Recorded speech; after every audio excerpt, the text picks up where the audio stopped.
Is Badr Hari the scariest fighter?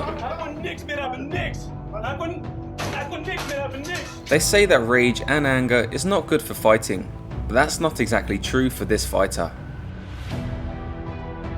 His legendary coach, the godfather of Dutch Muay Thai, noted that Badr is the most talented fighter he's ever met.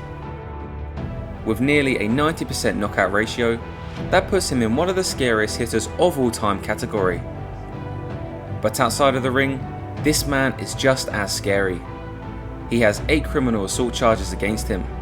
He's even gone to jail for it before. When asked about his rage, Badr himself said he can explode at any moment. He said that when his brakes are off, it's one big explosion of chaos, and it becomes a storm and a disaster. Noting that there is a primal aggression inside of him, Badr said he doesn't know where it comes from, and that he doesn't know what to do with it.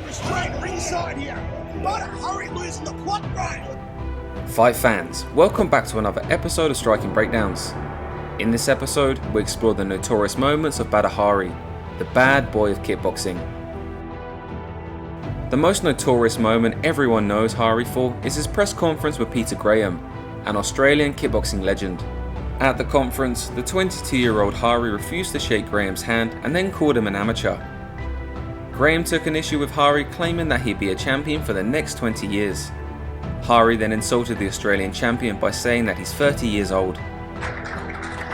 Hello, you have a big mouth? Yeah? Let me tell you something. I see your tape, I see you fighting. You look like an amateur. Now wait a second. It don't mean you're bad. You're good for an amateur. Okay. Something else. How old are you? I'm 30, man. Okay. Drop dead. Oh. But that's not all. After the press conference, Hari kissed Graham during their confrontation, which led to an immediate brawl, with Graham taking Hari to the ground.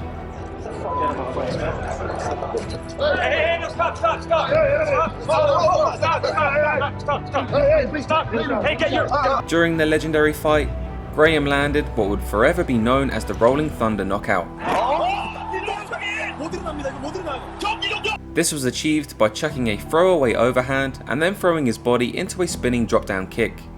The falling down mechanics of this kick is why this now legendary attack is called the Rolling Thunder. Fight fans loved that the cocky young fighter was humbled.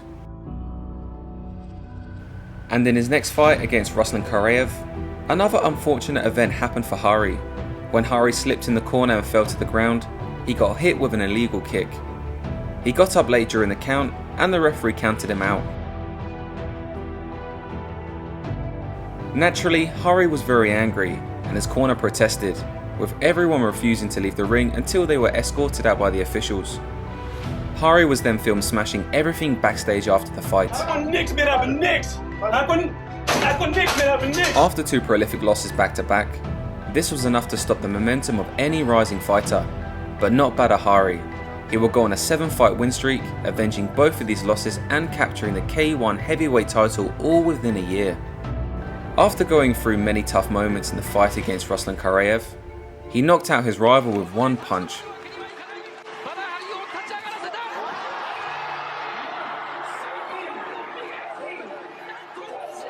A month later, he won the K1 heavyweight title against Yusuke Fujimoto.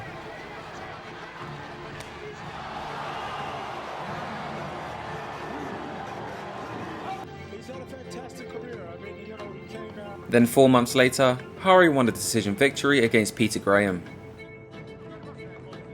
And in all of 2008, he didn't lose a single time, beating a who's who list of Ray Sefo,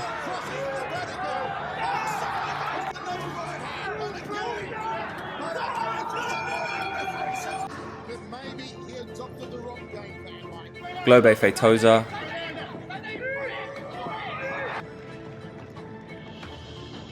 and Peter Ertz.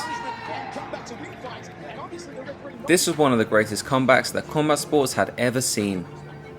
But in a fight for the prestigious K1 World Grand Prix title against Remy Bonyaski in the finals, Badr's rage would once again be activated. In a very odd moment, Badr took Remy down and thought it was an MMA fight, continuing his punches and even added a foot stomp. Of course, he was justly disqualified when Remy either couldn't keep going or chose not to. Badr's career is an odd one to think about. Although he won against almost every legend of the sport, such as Gokhan Saki, Semi Schilt, Alistair Overeem, and Peter Ertz, the K1 World Grand Prix title eluded him. He did win the Showtime World title against the great Semi Schilt, and even defended it once, but then he would lose the title again by disqualification in an illegal upkick. So did Badr's ego and rage help his career or hurt it? Well, it was a double-edged sword. The anger drove his intense training and will to fight, and despite his prolific losses, he almost always avenged them. But in many of his most important fights, he would self-sabotage the opportunity to become the greatest heavyweight champion the sport has ever seen. Badr certainly had the potential, as he beat almost all of the greats of his time. But one thing was missing in his career. You see, it isn't about the absence of anger that makes a fighter successful, it's the ability to control the anger.